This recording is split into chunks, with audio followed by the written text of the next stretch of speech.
আমার নাম আলিফ আহমেদ। আমি ভারতবর্ষের এদিকে ওদিকে ঘুরে বেড়াই। আমার কোনো বাড়ি ঘর নেই। ছোট বয়স থেকেই আমার উপর আল্লাহ তাআলার অনেক রহমত ও সুনজর বিদ্যমান ছিল। আল্লাহ আমাকে একটি ধনী এবং খানদানি পরিবারের সন্তান হিসেবে এই পৃথিবীতে পাঠিয়েছিলেন। শুধু ধনী নয়, আল্লাহ আমাকে অনেক সুদর্শনও বানিয়েছিলেন। অমায়িক বাবা মা, ভাই বোন, ভালো চেহারা, ভালো ভাগ্য, টাকা, সম্মান। আল্লাহ যেন এই সব কিছু আমাকে দিয়ে পরিপূর্ণ করে রেখেছিলেন। ভাই, আমি কিন্তু নিজের প্রশংসা করার জন্য একেবারে এসব বলছি না, বরং আমি আমার জীবনের সত্যিটাই তুলে ধরছি। এসব কিছুর সাথে সাথে আল্লাহ আমাকে খুব বুদ্ধিমানও বানিয়েছিলেন। আমাদের পরিবারের অঢেল ধন সম্পদ থাকার পরও আমার ভেতরে একটা তাড়না ছিল যেন এই সম্পদ আমি কিভাবে দ্বিগুণ বা তিনগুণ করতে পারি। এই কারণেই আমি মাত্র 15 বছর বয়সে ব্যবসায় জড়িয়ে পড়েছিলাম। আমার আজও মনে পড়ে, সেটি ছিল 1996 সাল। মাত্র 15 বছর বয়সেই আমি একটি বড় জুয়েলারি প্রতিষ্ঠান স্থাপন করেছিলাম। এখন নিশ্চয়ই আপনারা ভাবছেন, এত ছোট একটা ছেলে কিভাবে একটি জুয়েলারির ব্যবসা করতে পারে, বা এত টাকাই বা সে কোত্থেকে পেল। ওই যে বলেছিলাম, আমার পরিবারের আর্থিক অবস্থা খুবই ভালো ছিল। আর 15 বছরের বাচ্চারা যখন তাদের বাবা মার কাছে আবদার করত, আমি তখন আমার আব্বুর সাথে ব্যবসা নিয়ে আলোচনা করতাম, নানান যুক্তি তর্ক উপস্থাপন করতাম। আমার আব্বু বলতেন আমি নাকি আমার বয়সের থেকেও 5 বছর এগিয়ে ছিলাম। আমার এখনো মনে আছে যে আমি এই কাজটা মাত্র 5 লাখ টাকায় শুরু করেছিলাম, যার মেইন ইনভেস্টর ও ফান্ডিং করেছিলেন আমার বাবাই। আমার বড় ভাই মনির আমাকে বলতেন, আমাদের তো অনেক আছে ভাই, তুমি পারিবারিক ব্যবসায় বসো, এভাবে তোমার আলাদা কাজ করে কি দরকার। কিন্তু আমি তো আমার ভাইয়ের কথা শোনার লোক ছিলাম না, এবং পারিবারিক ব্যবসায় বসার মতো মানসিকতা আমার ছিল না। অবশেষে আমার জেদের সামনে উনিও হার মানলেন। আমি যেই কাজ 5 লাখ টাকা দিয়ে শুরু করেছিলাম, সেই কাজই এত উন্নতির দিকে যাচ্ছিল যে মাত্র 3 বছরের মধ্যে 5 লাখ টাকা 50 লাখ টাকায় পৌঁছে গিয়েছিল। আমি আমার বাবার থেকে নেওয়া টাকাটাও ব্যবসায়ের রীতি অনুযায়ী ইন্টারেস্ট সহ ফেরত দিতে সক্ষম হই। তখন বাসায় সবাই আমার প্রশংসায় পঞ্চমুখ। ওনারা বলতেন, দেখো কেমন স্মার্ট আমাদের ছেলে, ব্যবসায় কতটা দক্ষ। আসলেই ভাই, 50 লাখ তখনকার সময় অনেক বিশাল অঙ্ক ছিল। আমার পা যেন তখন আর মাটিতে ছিলই না। আমি যেন আসমানে নতুন এক উড়ান উঠতে যাচ্ছিলাম। জীবনে প্রথম ব্যবসা, তাও আবার এত ছোট বয়সে, এবং আল্লাহ আমাকে এতটাই তৌফিক দিয়েছিলেন যে আমি আরো উৎসাহী হয়ে উঠলাম, এবং আমি ভাবলাম এই কাজটাকে আরো বড় করতে হবে। তাই আমি বিদেশ থেকে প্রচুর দামি পাথর আমদানি করতে শুরু করলাম। আল্লাহ সেখানেও আমাকে অনেক সাহায্য করেছেন এবং আমাকে সঠিক পথ প্রদর্শন করেছেন, আলহামদুলিল্লাহ। আর এরপর মাত্র 4 বছরের মধ্যে আমি প্রায় 7 কোটি টাকার মালিক বনে গিয়েছিলাম। আমি যেই সময়ের কথা বলছি, সেই সময়ে দেশে কোটিপতির সংখ্যা খুব একটা ছিল না, এমনকি লাখপতি হওয়াও একটা বিশাল ব্যাপার ছিল। কিন্তু সেই সময় আমি মাত্র 22 বছর বয়সে তা অর্জন করেছিলাম আল্লাহর রহমত ও আমার পরিশ্রমের মাধ্যমে। আমার জীবনযাপন ছিল খুবই হাইফাই। নতুন গাড়ি নিয়ে যেখানে ইচ্ছা যেতাম, বিত্তবান মানুষদের সাথে ওঠা বসা করতাম। আমার মনে হতো আমি জন্ম নিয়েছি খানদানি একটি পরিবারে, আর আমার পরিবার ভারতের সবচেয়ে ধনী পরিবারগুলোর মধ্যে অবস্থান করবে। আমার বাড়িতেও মা বাবা আর ভাইরা আমার প্রশংসা করতেন। তারা বলতেন, সত্যি তুমি তোমার পরিশ্রম আর বুদ্ধিমত্তা দিয়ে এত ছোট বয়সে কি অসাধারণ কিছু করেছ। সে যাই হোক, আল্লাহর অনেক রহমত, অঢেল ধন সম্পদ থাকার পরেও আমি কখনোই অহংকারী ছিলাম না, আর আমার আশেপাশের মানুষরাও আমার এই সাদাসিধে স্বভাব দেখে মুগ্ধ হতো। এবার আসি সেই অধ্যায়ে যেখানে আমার জীবনে পতনের মূল সূত্রপাত হয়েছিল। আমার সকল ভাই ও বোনদের বিয়ে শাদী ধুমধাম করেই হয়ে গেছে তখন। আমি একমাত্র অবিবাহিত ব্যক্তি যে কিনা তখন একাই থাকতাম। যেহেতু সব ভাই বোনদের বিয়ে হয়ে গিয়েছিল, সেহেতু আমার বিয়ে নিয়েও আমার আব্বু আম্মু ভাবনা শুরু করে দিলেন। পরিবারের সকল সন্তানদের বিবাহ ইতোমধ্যে সম্পন্ন হবার ফলে আমার উপর বিয়ের চাপটা অনেক বেড়ে গিয়েছিল। আমার মা জিজ্ঞেস করতেন, যদি তোমার কাউকে পছন্দ হয় তাহলে বলো। যদিও বিষয়টা একটু লজ্জার ছিল, তবু আমি আম্মুকে বলতাম, যেখানে আপনার ভালো লাগবে সেখানেই আমার বিয়ে ঠিক করে দিবেন। অবশেষে অনেক খোঁজার পর আম্মু আমার জন্য একটা সম্পর্ক পেয়ে গেলেন। যে পরিবারের মেয়ে আমার আম্মু আমার জন্য দেখেছিলেন, সেই পরিবারটি খুব বেশি ধনী ছিল না, কিন্তু তারা আচার ব্যবহারে, শালীনতায় অনেক সমৃদ্ধ ছিল, যা আম্মুর নজর কেড়েছিল। পরিবারটি খুব বেশি ধনী ছিল না বললে আসলে ভুলই হবে। আসলে তাদের সত্যি বলতে তেমন কিছু ছিল না, বরং ওনারা খুব অভাবেই দিন কাটাচ্ছিলেন। হয়তো আম্মু এই কারণেই তাদের পছন্দ করেছিলেন। আমার আশেপাশের মানুষ, পাড়া প্রতিবেশী, এমনকি আমার দাদা দাদিও আমার আম্মুকে বলতে লাগলেন, সম্পর্ক অবশ্যই নিজের মতো পরিবারের সাথে করতে হয়, এভাবে এরকম একটা পরিবারে কেন যাচ্ছ তুমি? কিন্তু আম্মুর কথা, আমাদের কাছে শালীনতা ও আচার আচরণ বেশি গুরুত্বপূর্ণ। টাকা পয়সা তো আমাদের দরকার নেই, আল্লাহর দয়া অনেক আছে, আলহামদুলিল্লাহ। আম্মুর কথা মতো আমার বিয়ের দিন চলে এলো। আমার কাছে সেই সময়ে সবচেয়ে দামি গাড়িগুলো ছিল, কারণ ছোট থেকেই বড় বড় গাড়ির প্রতি আমার প্রচন্ড ঝোঁক ছিল। যখন আমি 6টা গাড়ি নিয়ে সেখানে পৌঁছালাম, তখন লোকজন আমার গাড়িগুলো দেখে অবাক হয়ে গিয়েছিল। বিয়ের অনুষ্ঠানে থাকা প্রতিটি মানুষ ওই মেয়েটির ভাগ্য নিয়ে মন্তব্য করছিলেন যে মেয়েটা আমার মতো একজন ধনী স্বামী পেতে চলেছে। তবে আমি নিজেও অনুভব করেছিলাম যে আম্মুকে আমার জন্য অন্তত আরেকটু ভালো জায়গায় সম্পর্ক করা উচিত ছিল।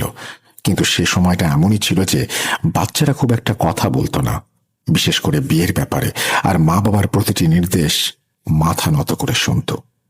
এতক্ষণ আমি নিজের ও নিজের পরিবারের যে বর্ণনাগুলো দিলাম, সেগুলো শুনে হয়তো আপনারা অনেকেই বিরক্ত হচ্ছেন, কিন্তু আমি সত্যি বলছি, পরবর্তী অধ্যায় শোনার জন্য এসব বলা সত্যিই জরুরি। তবুও আমি এত কিছু বলার জন্য ক্ষমা চেয়ে নিচ্ছি। আমার বিয়েটা হয়ে গেল সেদিন, কিন্তু বিয়ের পর বুঝলাম যাদেরকে আমার মা খুব ভালো মনের মানুষ বলে মনে করেছিলেন, আসলে তারা মোটেও তেমন ভালো মানুষ ছিলেন না, বরং ওনারা ছিলেন এক জাদুকরীর পরিবার। আপনারা নিশ্চয়ই ভাবছেন ওনারা যে জাদুকরীর পরিবার সেটা আমি কিভাবে জানলাম। আসলে ঘটনা হলো যে বিয়ে পড়ানোর পর আমি আমার স্ত্রীকে আমার হাতে পড়া রিস্টওয়াচ দিয়ে বললাম, এই ঘড়িটা তোমার ব্যাগে রেখে দাও, আমি বাড়ি গিয়ে নেব। এরপর থেকে সেদিন সেই ঘড়িটি আমার স্ত্রীর কাছেই ছিল। যখন আমরা বাড়িতে ফিরলাম, তখন আমার স্ত্রী কাপড় বদলাতে ওয়াশরুমে গেল। আমি তার ব্যাগ খুলে ঘড়িটা বের করতে চাইলাম। যখন আমি তার ব্যাগ খুললাম, তখন সেখানে কিছু অদ্ভুত ধরনের তাবিজ পেলাম। তাবিজগুলোর সাথে আরো ছিল 4-5টা কাগজ, যেগুলোর উপর আমার নাম লেখা ছিল, আর বাকি 4টি কোণে লেখা ছিল কাবু। বিশ্বাস করো ভাই, তখন পর্যন্ত আমি কোনো জিন বা জাদুর সঙ্গে পরিচিত ছিলাম না, আর এসব সম্পর্কে কিছুই জানতাম না। আমার কেন, আমার পরিবারের কারো জীবনে তখন পর্যন্ত জিন বা জাদুর সাথে কোনো সম্পর্ক ছিল না। যাই হোক, বিয়ের পর আমি বুঝতে পারলাম আমার শ্বশুর বাড়ির লোকজন কতটা লোভী। বিয়ের কিছুদিন পর পর আমার শাশুড়ি আমার দোকানে আসতো এবং কোনো না কোনোভাবে একটি ভারী গহনার সেট নিয়ে চলে যেত। উনি গহনা নিয়ে চলে যাবার আগে বলতেন যে আমি কিছুদিনের মধ্যে টাকা দিয়ে দেব, কিন্তু ভাই সেই টাকা আর কোনোদিনই আসতো না। প্রথম দিকে আমি কিছু বলিনি, কিন্তু যখন ধীরে ধীরে এই ঘটনাগুলো বাড়তে শুরু করলো, আমি একদিন আমার স্ত্রীর কাছে গিয়ে স্বাভাবিকভাবেই বললাম যে, শোনো, তোমার মাকে একটু বুঝিয়ে বলো, এগুলো কি ঠিক? এটা তো আমার ব্যবসা, তাই না? এভাবে যদি চলতে থাকে তাহলে তো আস্তে আস্তে আমাদের বড় ধরনের ক্ষতি হয়ে যাবে। উনি প্রায় 4-5 দিন পর পর এসে দামি দামি গহনার সেট নিয়ে চলে যান, আর টাকা পয়সা দেবেন বলেও দেন না। তুমি ওনাকে একটু বিষয়টা বুঝিয়ে বলো। আমার কথা শুনে আমার স্ত্রী আমার উপরেই চড়াও হতে লাগলো। বলল যে যদি আমার মা 2-3টি সেট নিয়েও নেয়, তাহলে এতে আপনার সম্পদে কি সমস্যা হয়ে যাবে? কমে যাবে আপনার? নেহায়েতি ছোট লোকের পরিচয় দিলেন আপনি। আমি আমার স্ত্রীর আচরণ দেখে হতবাক হয়ে গেলাম। আমি ওকে বললাম যে এটা ধন দৌলতের ব্যাপার না, এটা আসলে মান সম্মানের বিষয়। এটা কি ধরনের কথা যে দোকানে এসে নিজের ইচ্ছা মতো জিনিস নিয়ে যাও, বিনা পয়সায় নিয়ে চলে যাও? আমার বউ মাটিতে পা ঠকিয়ে ঘর থেকে বের হয়ে গেল। আমি জানতাম সে তার বাবার বাড়ি গেছে। সন্ধ্যার মধ্যে সে তার বাবার বাড়ি থেকে ফিরে এসে আমার মুখে সজোরে টাকা ছুঁড়ে মারল। আমি বললাম, লেহাজ করো, এটা কি ধরনের আচরণ? তোমার স্বামীকে সম্মান দিতে শেখো। তোমার কি এতটুকু তামিজও নেই? এরপর আমি টাকাগুলো নিয়ে দোকানে চলে গেলাম। দোকানে আমার ম্যানেজার টাকাগুলো গুনে আমাকে জানালো যে আমার শাশুড়ি যত দামের গহনা নিয়ে গিয়েছেন এখানে তার অর্ধেক দামও নেই। আমি বাড়ি ফিরে আমার বউকে বললাম, তুমি যে টাকাটা আমার মুখে ছুঁড়ে মারলে, কিভাবে মারলে? এখানে তো অর্ধেক দামও নেই। তোমার মা তো আমার কাছ থেকে আরো বেশি টাকার জিনিস নিয়ে গেছে। সে আমার দিকে তাকিয়ে বিরক্তি নিয়ে বলল, আধা টাকা তো পেয়েছি, বাকিটাও নাকি সময় মতো পেয়ে যাব। আমার নাকি এত উত্তেজিত হওয়ার কিছু নেই। এই বলে ঘর থেকে বেরিয়ে যাওয়ার আগে সে বলল, আমরা তো ভিখারি নই যে তোমার টাকায় আমাদের চলতে হয়। আমার বইয়ের এরকম কথায় আমি খুব বিরক্ত হচ্ছিলাম, কারণ একে তো এভাবে জিনিস নিয়ে যাচ্ছে, টাকা দিচ্ছে না, তার উপর আবার বড় বড় কথা বলছে। যদি ওনারা সরাসরি আমার কাছে টাকা চাইতো বা গহনা চাইতো আমি অবশ্যই দিতে রাজি হতাম, কিন্তু যেভাবে আমার সাথে প্রতারণা হচ্ছে তাতে আমি খুবই সমস্যায় পড়ে গেছি। কিছুদিন পার হলো, আমার স্ত্রী তার বাবার বাড়ি থেকে ফিরে এলো। তার হাতে লাড্ডুর একটা ডিব্বা ছিল। লাড্ডুর ডিব্বা আমার দিকে এগিয়ে দিয়ে সে বলল, আম্মি তোমার জন্য পাঠিয়েছে, আমার ছোট বোনের বিয়ে ঠিক হয়ে গেছে। আমি তাকে বললাম, মাশাআল্লাহ, তোমাদেরকে অনেক অনেক অভিনন্দন, শুভেচ্ছা। এরপর তার আম্মুকেও আমার পক্ষ থেকে শুভেচ্ছা দিতে বললাম এবং জানিয়ে দিলাম যে আমি যদি সময় পাই তাহলে তাদের বাড়িতে যাব এবং আমার শাশুড়িকে নিজে অভিনন্দন জানিয়ে আসব। আমি ছোট থেকেই মিষ্টি খুবই পছন্দ করতাম। আমি আমার স্ত্রীর আনা সেই ডিব্বা খুললাম এবং লাড্ডু খেতে শুরু করলাম। লাড্ডু খাওয়ার পর আমার মনে হলো যেন আমার মাথা ঘুরতে শুরু করেছে। আমার মনে হলো আমি অজ্ঞান হয়ে যাচ্ছি, কিন্তু অজ্ঞান হওয়ার আগে যে দৃশ্যটা দেখলাম সেটি হলো আমি পড়ে যাচ্ছি আর আমার স্ত্রী আমার দিকে তাকিয়ে হাসছে। যখন আমার চোখ জোড়া খুলল আমি তখন হাসপাতালে। আমার কাছে আমার পরিবারও ছিল, আমার বউ ছিল, আমার শাশুড়িও দাঁড়িয়েছিলেন। আমি উঠে সবার প্রথমে আমার বউকেই জিজ্ঞেস করলাম, তুমি লাড্ডুতে কি মিশিয়েছিলে?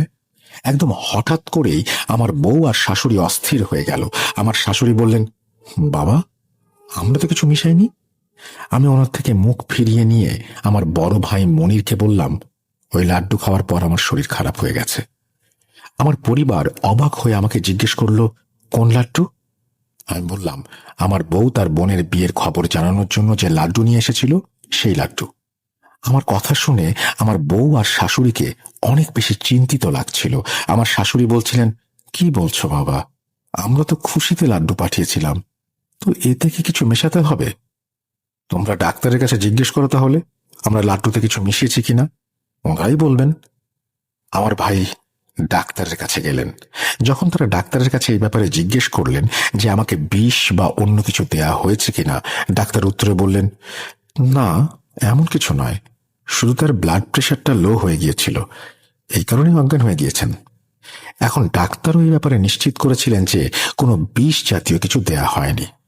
ডাক্তার তো নিজের জায়গা থেকে সঠিক কথাই বলেছিলেন, কারণ বিষ নয়, বরং আমার উপরে জাদু করা হয়েছিল, যা মেডিকেল রিপোর্টে ধরা পড়া অসম্ভব। এরপর দিন দিন আমার শরীর খুবই ভারী হয়ে যেতে লাগলো। আমি দোকানেও প্রতিদিন যেতে পারতাম না। আমার দোকানের ম্যানেজার প্রতিদিন এসে বলতো, ভাইজান, আপনার শাশুড়ি এসেছিলেন, দুটো সেট নিয়ে গেছেন। ম্যানেজারের কথাগুলো আমি শুনতাম, কিন্তু আমি জানি না কেন কিছুই বলতে পারতাম না, একেবারে চুপ হয়ে যেতাম। না স্ত্রীকে কিছু জিজ্ঞেস করতাম, না ম্যানেজারকে কিছু বলতাম, শুধু এটুকুই বলতাম, নিয়ে গেছে যাক, পরে আসলে আবার দিয়ে দিও। আমার মনে আছে ওই ম্যানেজার আমার দিকে অদ্ভুত চোখে তাকিয়ে দেখতো আর মনে মনে বলতো, তোর মাথা ঠিক আছে তো ভাই, টাকা মনে হয় তোর কাছে ধরে। আমি প্রায়ই আমার শ্বশুর বাড়ি যেতাম, কিন্তু শ্বশুর বাড়িতে আমি কেন যেতাম সেটা আমি জানি না। মনে হচ্ছিল আমি যেন একটা রোবট হয়ে গেছি, শুধু ঘরে পড়ে থাকি আর ছাদের দিকে তাকিয়ে থাকি, আর সময় পেলেই শ্বশুর বাড়ি চলে যাই। সারাদিন সেখানেই থাকতে আমার ভালো লাগতো। আমার চেহারা আর জীবনযাত্রা দেখে আমার ভাইরাও চিন্তিত হয়ে পড়েছিলেন।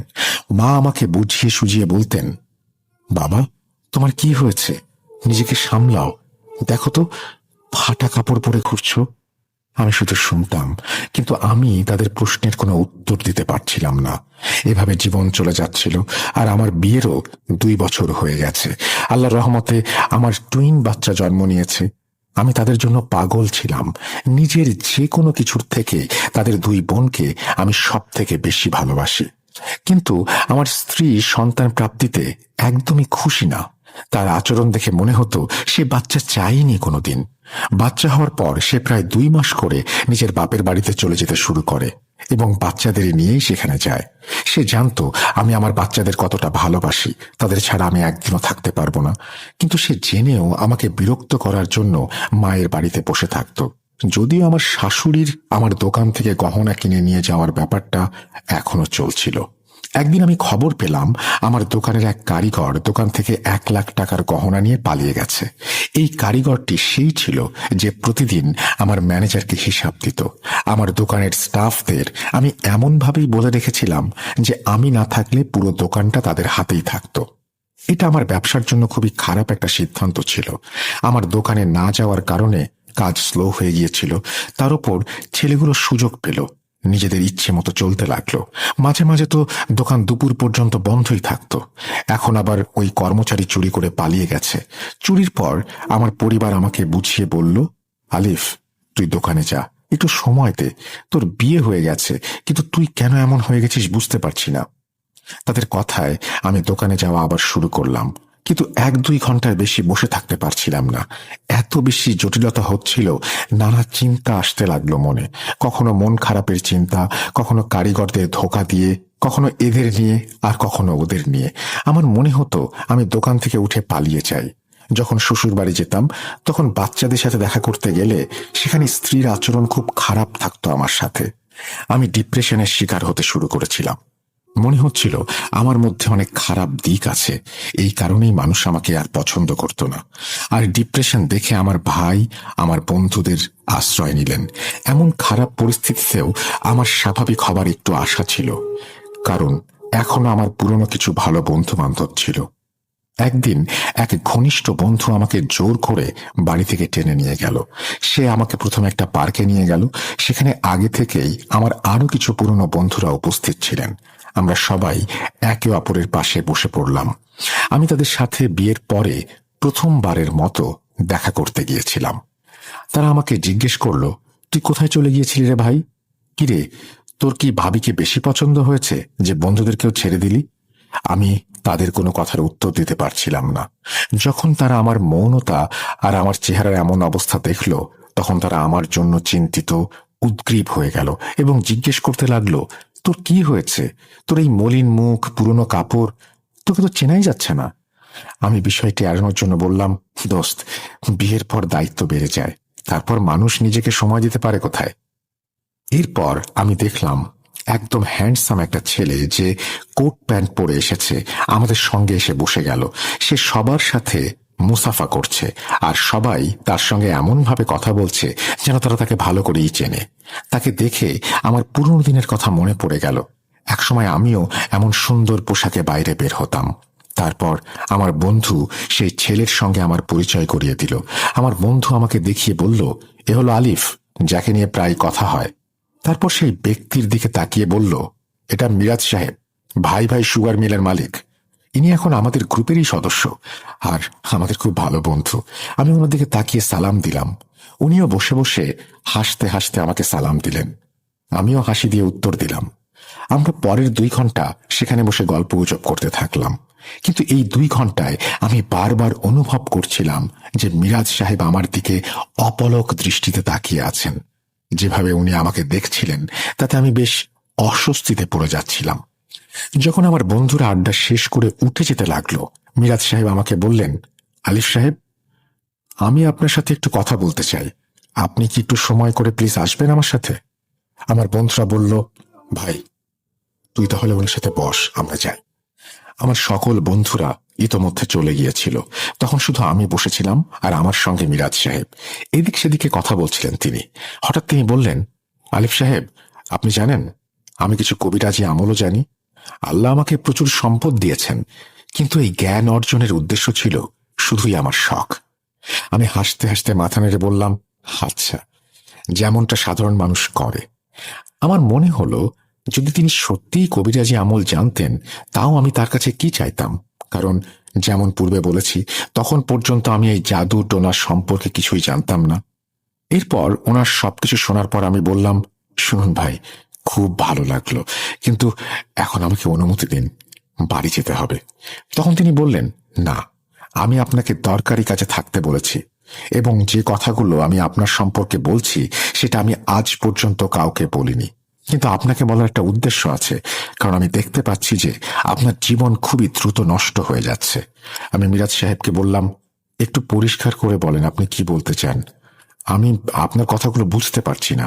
তারপর তিনি আমাকে বললেন, আপনার কি সেই লাড্ডুর কথা মনে আছে যেটা খাওয়ার পর আপনার মাথা ঘুরেছিল, তারপর আপনি হাসপাতাল অবধি গিয়েছিলেন? আমি তাকে বললাম, আপনি এই সম্পর্কে কিভাবে জানেন? উনি বললেন, আমি তো অনেক কিছু জানি, ওই তাবিজের কথাও জানি যেগুলো বিয়ের দিন আপনার বউয়ের পার্স থেকে পাওয়া গেছে, যেখানে আপনার নাম লেখা ছিল।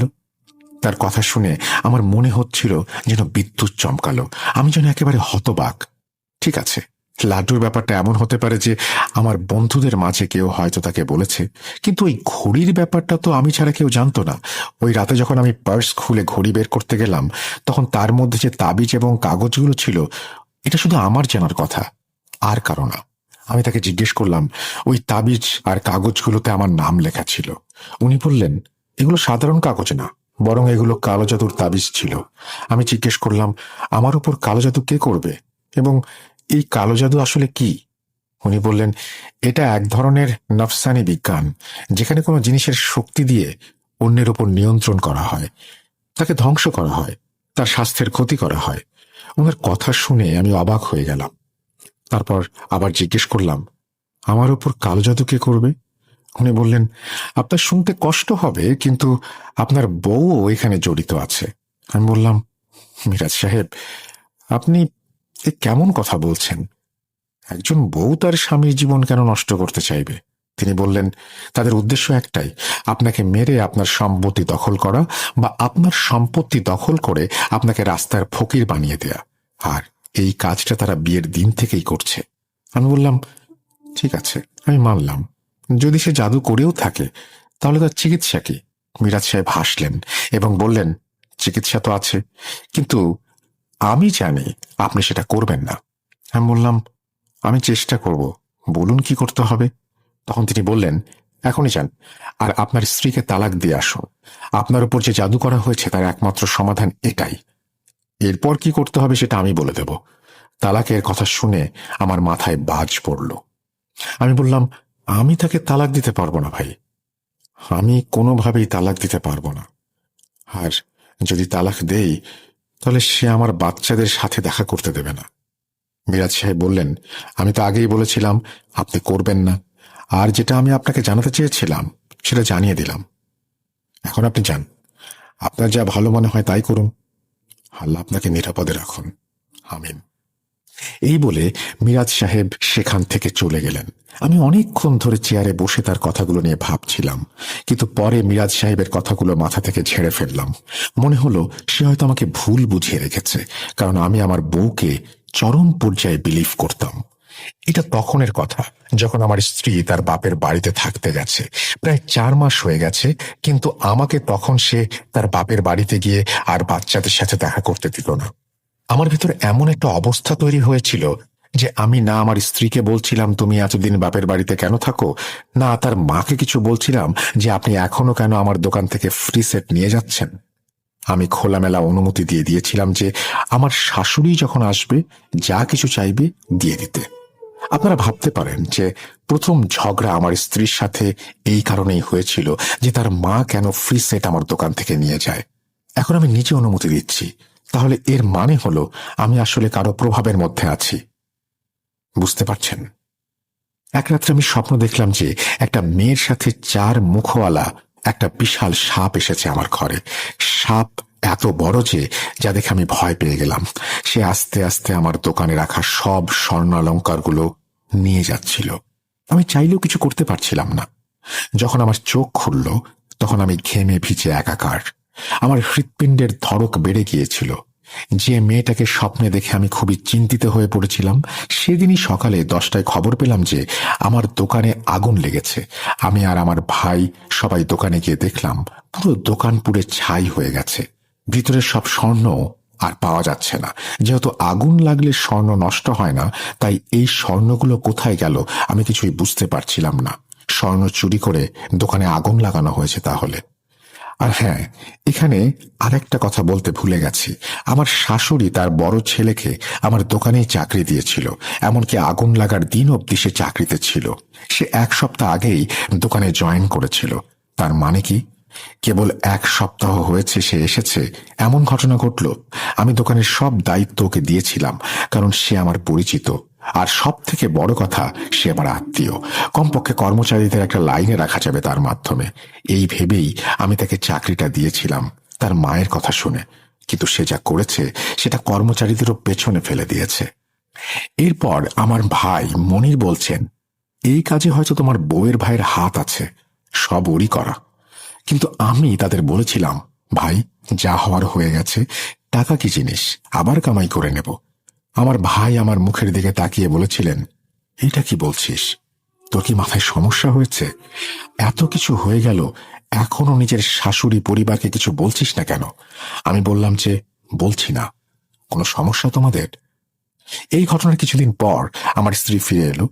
আমি তো শুধু আমার বাচ্চাদের দেখে খুশি হয়ে গিয়েছিলাম, এবং তাদের দেখে আমার ব্যবসার এত বড় ক্ষতিটাও আমি ভুলে গিয়েছিলাম। আমার স্ত্রীর আচরণও আমার সাথে অনেক ভালো হয়ে গিয়েছিল। হঠাৎ করে সে আমাকে সান্ত্বনা দিচ্ছিল, বলছিল, পেরেশান হবেন না, এটা আল্লাহর তরফ থেকে একটা পরীক্ষা। পরের 1-1.5 মাস আমার খুব ভালো কেটেছে, বাচ্চাদের সাথে খেলতে খেলতে এবং স্ত্রীর এত ভালো আচরণের জন্য। তারপর আমার স্ত্রী আবার তার বাপের বাড়িতে চলে গেল। 2 দিন পর ফিরে এলো। তার হাতে একটা ক্ষীরের কাচের বোল ছিল। সে বলতে শুরু করলো, আপনি আপনার সমস্যার জন্য কোরআন খতম দিয়েছিলেন, আর এই ক্ষীর হাফিজদেরও খাওয়ানো হয়েছে, আর এটা পড়া ক্ষীর, তাই আমি ভাবলাম যে আপনার জন্য নিয়ে আসি। আমার বউয়ের কথা শুনে যখন আমি ক্ষীরটা খেলাম, তখন যেন আমার অন্যদিকে আর কোনো খেয়ালই ছিল না। আমি যেন আমার বউয়ের পোষা কুকুরের মতো প্রভুভক্ত হয়ে গিয়েছিলাম। যেমন যখন আমি ক্ষীরটা খাচ্ছিলাম, আমার স্ত্রী আমাকে বলছিলেন যে, আপনি আপনার সম্পত্তির অংশের দাবি করুন এবং আপনার ভাইদের বলুন যেন তারা আপনার অংশ দিয়ে দেন। আমার আম্মু আব্বু মৃত্যুবরণ করেছিলেন এবং আমার সব খরচ আমার ভাই বহন করছিলেন। এটা ঠিক যে তাদের দোকান বা এই বাড়িতে আমার অংশ ছিল, কিন্তু এত কিছুর উন্নতিতে সব কষ্ট তো আমার ভাইয়েরই। আমি তো জীবনে শুধু নিজের কাজই সামলেছি। আমার ভাই খুব ভালো মানুষ ছিলেন। তিনি আমার কষ্ট দেখে কখনোই বলেননি, তুমি কেন দোকানে আসো না, বরং উনি আমার সব খরচ নিজেই তদারকি করতেন এবং আমাকে সৎ পরামর্শও দিতেন। আমাদের পরিবারের জুতার ফ্যাক্টরি ছিল। আমরা পুরো ভারত জুড়ে আমাদের জুতা বিক্রি করতাম। শুধু দিল্লিতেই আমাদের 3-4টা দোকান ছিল। আমার ভাই সেখানেও বসতেন। আমি জীবনে কখনো ভাবতে পারিনি যে আমি আমার ভাইয়ের বিপক্ষে যাব বা তার সাথে এমন কোনো আচরণ করব যাতে করে সম্পর্ক নষ্ট হয়। কিন্তু জানি না ওই দিন কি হয়েছিল। ক্ষীর শেষ করে আমি কাপটা পাশে রেখে সোজা আমার বড় ভাইয়ের কাছে চলে গেলাম। আমি তাকে বললাম যে আমার নিজের অংশ চাই। আমার বড় ভাই জিজ্ঞেস করতে লাগলেন যে, কি এমন হলো, কি এমন দরকার পড়লো যে তুমি তোমার অংশ দাবি করছো? আমি বললাম, আমি আমার কাজ করতে চাচ্ছি, তার টাকাটা দরকার। তিনি বললেন, ভাই, তুমি আগে যে কাজ করছিলে সেটা তো মাঠে মারা গেছে। এখন তোমার কাজ করার কি দরকার, যখন বাড়িতে বসে টাকা পাচ্ছ? আমি যাই করছি সব তো তোমার আর আমারই, অংশ নিয়ে কি করবে? উনি এও বললেন যে যতটুকু লাভ হয় আমরা 2 ভাই মিলে ভাগ করে নেই, এবং আমাকে উনি সমান অংশই দেবেন, যা আসলে সত্যি। ভাইজানের কথা শুনে আমি কিছুটা চুপ হয়ে গিয়েছিলাম, কিন্তু এরপর যেটা আমি আমার ভাইকে বলেছিলাম সেটা ওনার জন্য খুবই অপমানজনক ছিল। আমি ওনাকে বললাম, আমি জানি উনি আমার সম্পত্তি নিজের নামে করে নিতে চাচ্ছেন। এই ব্যাপারে আমি ওনাকে আদালতে যাবার হুমকি দিলাম। আমার বড় ভাই হতভম্ব হয়ে আমার কথা শুনছিলেন। তিনি জানতেন এই অবস্থায় আমি আমার শ্বশুর বাড়ির পক্ষে ছিলাম। তিনি এও জানতেন যদি তিনি আমাকে সম্পত্তি দিয়ে দিতেন তাহলে আমি সেটা শ্বশুর বাড়ির ওপর লুটিয়ে দিতাম। এভাবে বিষয়টা প্রতিদিন চলতে লাগলো। আমি কখনো ঘরে ভাইয়ের সাথে লড়াই শুরু করে দিতাম, আবার কখনো দোকানে গিয়ে তাকে অপমান করতাম। আমার ভাই প্রতিদিনের ঝগড়াঝাটিতে বিরক্ত হয়ে গিয়েছিলেন। একদিন উনি আমাকে ডেকে জিজ্ঞেস করতে লাগলেন, বলো, কতটা ভাগ আছে তোমার? আমি সব হিসাব করে বললাম এবং হিসাবে আমার যা অংশ এসেছিল তার চেয়ে দ্বিগুণ সম্পদ দাবি করলাম। আমার ভাই এতটাই ভালো মানুষ ছিলেন যে উনি নিজের মালিকানার একটা দোকানও আমাকে দিয়ে দিলেন এবং বললেন, এরপর থেকে সামনে আসার চেষ্টা করো না, আমাদের জন্য তুমি মরে গেছো। আমি খুব খুশি হয়ে বাড়িতে ফিরলাম। আমার স্ত্রীকে সেই দোকানের কাগজ দেখালাম। সেও খুব খুশি হয়ে বলেছিল, এমনই হয় সিংহ, তুমি সিংহের মতো কাজ করেছো। স্ত্রীর প্রশংসা শুনে আমি গর্বে ফুলে উঠেছিলাম, কিন্তু বাস্তবে আমি পুরোপুরি কৃতদাস হয়ে গিয়েছিলাম।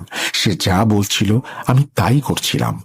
একদিন সে জিনিসপত্র প্যাক করতে করতে বলল, চলো তাহলে আম্মুর বাড়িতে যাই, আমরা আমাদের সম্পত্তি নিয়ে এসেছি, এখন তার সাথে থাকতে পারবো না। এরপর আমি শ্বশুর বাড়িতে চলে গেলাম।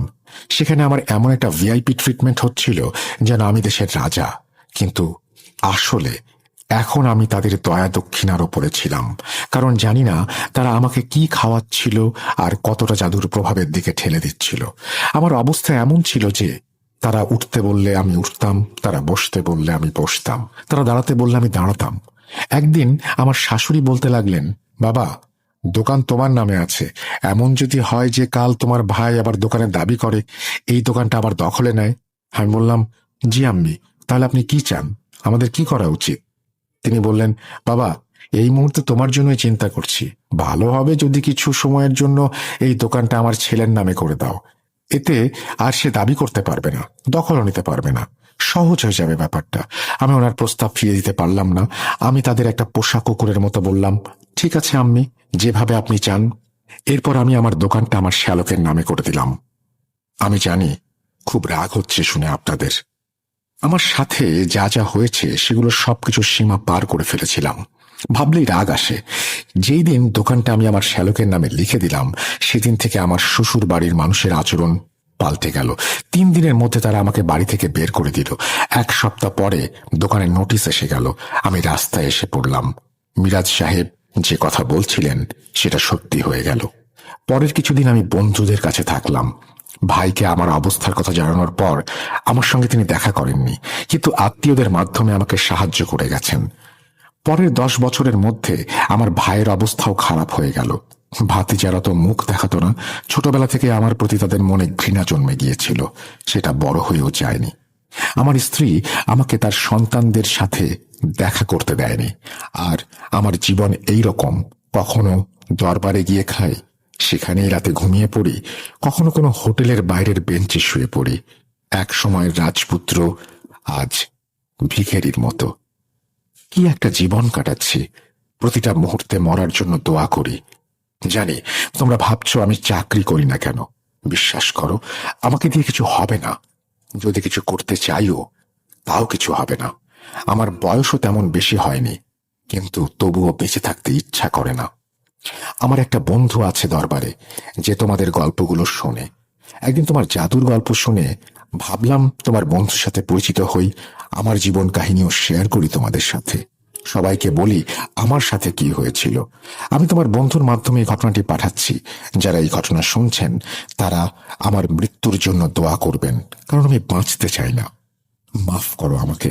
হয়তো তোমাদের শোয়ের বাকি সব ঘটনার মতো আমার ঘটনায় বিকৃত কোনো চেহারা নেই, কোনো রুকাইয়া নেই, কোনো জিনের ভয় নেই। আমি অনেকাংশেই যা অনুভব করেছি সেগুলো তোমাকে বলিনি, কারণ সেগুলো যদি বলি তবে রাত পার হয়ে যাবে, আর আমি তোমাদের শ্রোতাদের শুধু বিরক্তই করব। আমার ঘটনা যদি ভালো না লাগে তাহলে আগেই ক্ষমা চেয়ে নিচ্ছি। আল্লাহ হাফিজ। এই বলে আলিফ ভাই তার ঘটনা শেষ করেন। প্রিয় লিসেনার্স, আজকের ঘটনা যদি আপনাদের একটুও ভালো লাগে তবে আমি আপনাদের কাছে কৃতজ্ঞ। যদি আপনাদের ভালো না লাগে তবে আমি ক্ষমা প্রার্থী। সকলেই ভালো থাকবেন, সুস্থ থাকবেন, ভূত.com এর সাথেই থাকবেন। আমি সাবিত আজ বিদায় নিচ্ছি। আল্লাহ হাফিজ। এই বলে সাবিত তার ঘটনা শেষ করেছেন। আশা করছি এই ঘটনাটি আপনাদের ভালো লেগেছে। আমরা প্রত্যেক বৃহস্পতিবারেই নতুন ঘটনা নিয়ে আসি এবং নতুন ঘটনার সঙ্গে আমাদের কিছু ঘটনা থাকে, যে ঘটনাগুলো আপনারা এর আগে হয়তো কখনো শুনেননি বা শুনেছেন আবার শুনতে চান, বা ঘটনাগুলো খুব বেশি রকমের জনপ্রিয়, বারবার শুনতে ইচ্ছে করে। আমরা এখন সেই ঘটনাগুলোতে যাব। আশা করছি বাকিটা সময় উপভোগ করবেন আপনারা।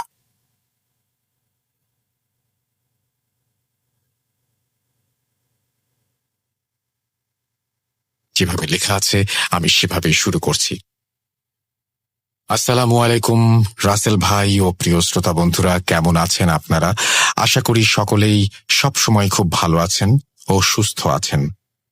দীর্ঘ 2 মাসের লম্বা বিরতির পরে আমি মোহাম্মদ সাবিত আলম আবারও ফিরে এলাম আপনাদের মাঝে এত লং ব্রেকের মাঝে অনেকেই আমার ঘটনা কেন পাচ্ছেন না জিজ্ঞেস করেছিলেন। আপনাদের এত ভালোবাসা পেয়ে আমি আসলেই কৃতজ্ঞ। এজন্য মহান আল্লাহ তাআলার শুকরিয়া আদায় করি ও আপনাদের সকলের সুস্থতা কামনা করে আমি আজকের ঘটনাটি শুরু করছি। আজকের ঘটনা আমি কারো কাছ থেকে কালেক্ট করিনি। কে কালেক্ট করেছেন সেটা জানতে হলে শুরু থেকে শেষ পর্যন্ত ঘটনাটি মনোযোগ দিয়ে শোনার অনুরোধ করছি। আমি যে ঘটনাটি আজ বলছি সেটি একটি মহিলা এবং একটি ছেলের জীবনের এক করুণ অধ্যায়। ঘটনাটি আমি যেভাবে শুনেছি ঠিক সেভাবেই আপনাদের জন্য লিখে উপস্থাপন করছি এবং অনিচ্ছাকৃত ভুল ত্রুটির জন্য রাসেল ভাই ও আপনাদের সকলের নিকট ক্ষমা প্রার্থনা করছি। বলছেন টনি ওফেলিয়া।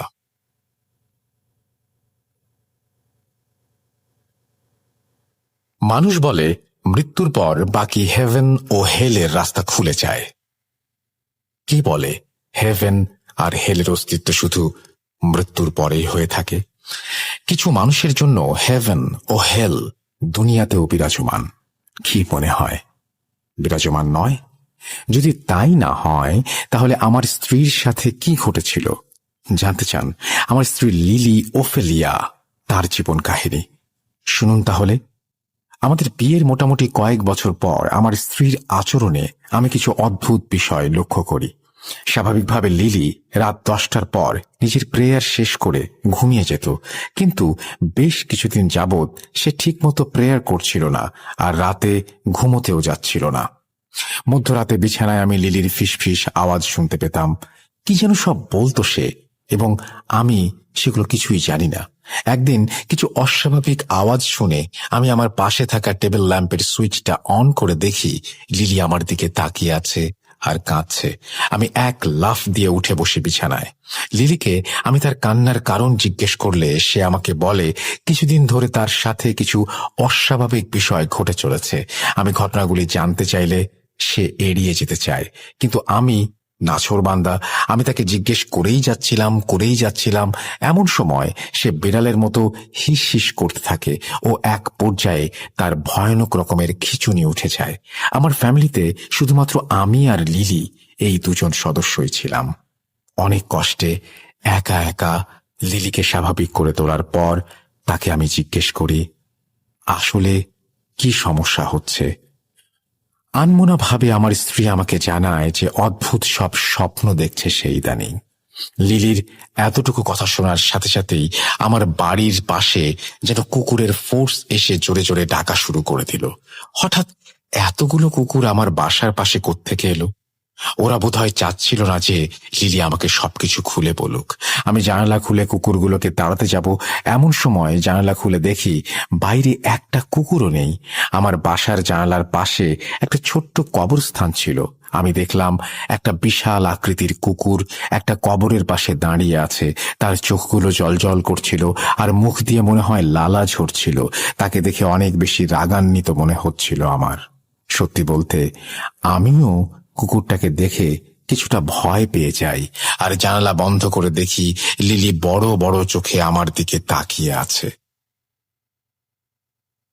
হঠাৎ লিলি আমার গলা টিপে ধরে, লম্বা লম্বা দম নিয়ে ফিসফিস করে আমার কানের কাছে এসে বলে, বাঁচতে চাইলে আমাকে আমার কাজ করতে দে। এই কথা বলেই লিলি অজ্ঞান হয়ে যায়।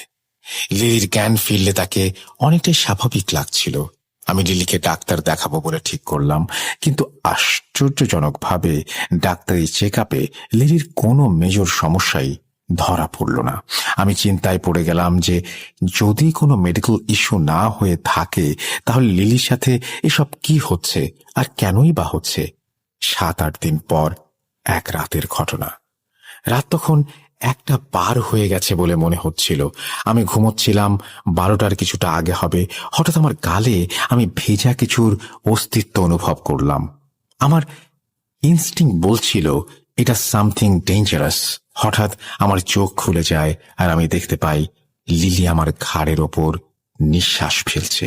আমি নিজের অজান্তেই আমার হাত দিয়ে টেবিল ল্যাম্প অন করে দেখি লিলির চোখের মণিটা শিকারী জন্তুর চোখের মনি হয়ে গেছে আর চেহারার সমস্ত ব্লাড ভেইনগুলো ভেসে উঠেছে।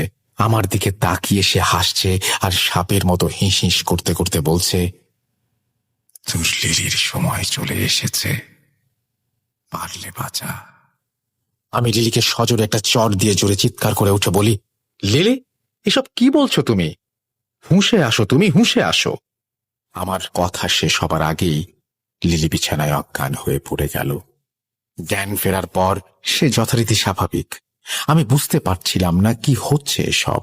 এর মাঝে লিলির ভেতর কিছু পরিবর্তন লক্ষ্য করলাম। সে মর্নিং প্রেয়ার ছেড়ে দিয়েছে, চার্চে একেবারেই যেত না। ফ্রিজে অনেক দিনের থাকা নষ্ট হয়ে যাওয়া দুর্গন্ধযুক্ত তরকারি খেত, সাথে পচা গলা মাংস। ফ্রিজ 24 ঘন্টা চালু থাকার পরেও কিভাবে মাংস এভাবে পচে যাচ্ছে এটাও আমি বুঝতে পারছিলাম না। আস্তে আস্তে সে শুকিয়ে যাচ্ছিল আর পানি খাওয়া বন্ধ করে দিয়েছিল। একদিন বাথরুমে সে অজ্ঞান হয়ে পড়ে গেল। আমি ডাক্তারের কাছে নিয়ে যাই তাকে। ডাক্তার জানায় যে তার ম্যালনিউট্রিশন, ডিহাইড্রেশন ও ফুড পয়জনিং হয়েছে। লিলিকে হসপিটালে ভর্তি করি আমি। হসপিটালের বেডে আমি লিলির পাশে বসেছিলাম। লিলি আমার গলায় থাকা ক্রসটা ধরে টেনে নিয়ে বলল, টনি, আমাকে বাঁচাও, ওই শয়তানগুলো আমাকে ধরে ফেলেছে, মেরে ফেলবে আমাকেও, আমাকে বাঁচাও। এই বলে সে জ্ঞান হারায়। আমি নিজেও কিছুটা আন্দাজ করতে পারছিলাম যে এটা কোনো অপশক্তির কাজ। আমি চার্চে গিয়ে ফাদার আর্থারের সাথে এই বিষয়ে কথা বললাম। ফাদার আর্থার আমাকে বললেন 2 দিন পর উনি আমার বাসায় আসবেন। যদি এমন কোনো সমস্যা থাকে তবে সেগুলো রেকর্ড করবেন আর বিশপের পারমিশন নিয়ে এক্সরসিজম করবেন। 2 দিন পর আমি ডাক্তারের অনেক অজুহাত দেখিয়ে লিলিকে বাড়িতে নিয়ে আসি। সন্ধ্যাবেলা ফাদার আর্থার আর ওনার পার্টনার ফাদার রয় আসেন আমাদের বাসায়। ফাদাররা এসে লিলির পাশে বসে লিলিকে সবকিছু বলতে বলেন। এরপরের ঘটনা লিলির ভাষাতেই শোনা যাক। বলছেন লিলি ওফেলিয়া। এই সমস্যাটা প্রায় মাসখানেক আগে শুরু হয়। আমি সেদিন ইভিনিং প্রেয়ারের জন্য বসেছিলাম। হঠাৎ প্রেয়ার রুমে খট করে একটা আওয়াজ হয়। আমি চোখ খুলে আশেপাশে দেখি, হঠাৎ দেয়ালে লাগানো বড় ক্রসটার দিকে আমার চোখ চলে যায় আর আমি দেখি ক্রসটা মাটিতে পড়ে গেছে। আমি ভাবলাম বাতাসের কারণে এমন হতেই পারে। আমি ক্রসটা ঠিক করে সেটা আগের মতো অবস্থায় রেখে দেই। আমি পেছনে ফিরতেই আবার সেই খট করে আওয়াজটা কানে আসে আর পেছনে ফিরে দেখি সেই ক্রসটা আবারও মেঝেতে পড়ে গেছে। আমি এবার ভয় পেয়ে যাই। এরপর আমি আবার ক্রসটাকে দেয়ালে লাগিয়ে দেই। আবার একটা খট করে আওয়াজ। আমি দেখি দেয়ালে ক্রসটা উল্টো হয়ে গেছে। আমি হাত জোর করে বসে পড়ি মেঝেতে, ঈশ্বরের সঙ্গ কামনা করতে থাকি। হঠাৎ পেছন থেকে কেউ একজন কর্কশ গলায় বলে ওঠে, ঈশ্বরের স্থান শুধু মূর্তি আর ছবিতেই। ঈশ্বর নেই, আমি ঈশ্বর, আমাকে গ্রহণ করো। আমি ভয়ে প্রেয়ার রুম থেকে বের হয়ে বিছানায় শুয়ে পড়ি। সেদিন আর তেমন কিছু হয়নি। আমার এতটুকু কথা শুনে ফাদার রয় আমাকে একটা আনলিভেন ব্রেড তার একটা টুকরা খেতে দেন। প্রিয় লিসেনার্স, আমি সাবিত এখানে আপনাদের একটা বিষয় জানাতে চাই। আনলিভেন ব্রেড আসলে কি? আনলিভেন ব্রেড হচ্ছে ইস্ট ছাড়া তৈরি একটি ক্রাঞ্চি গোল ব্রেড। খ্রিস্টান ধর্মমতে যিশুকে ক্রুশবিদ্ধ করার আগের রাতে তিনি তার প্রেরিতদের সাথে একটি মিল অর্থাৎ খাবার ভাগ করে নিয়েছিলেন এবং আসন্ন স্যাক্রিফাইস সম্পর্কে একটি বার্তা প্রদানের জন্য এই ইস্ট ছাড়া রুটি ব্যবহার করেছিলেন।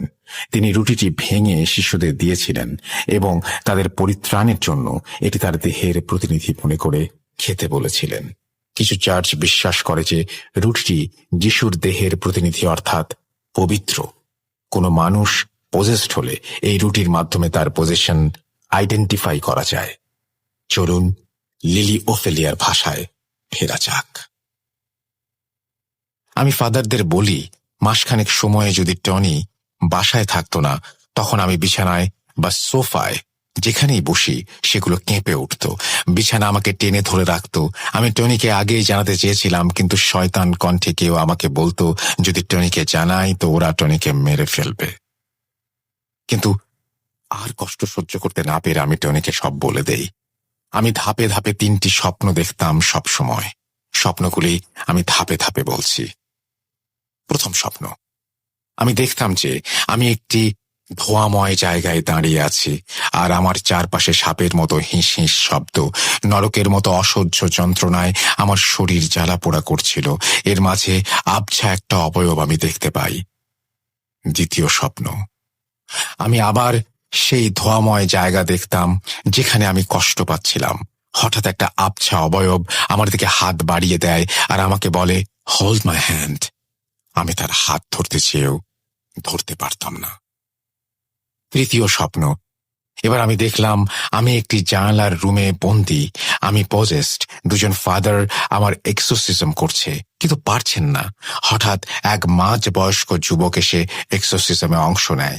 সে আমার মাথায় হাত বুলিয়ে দিতে থাকে।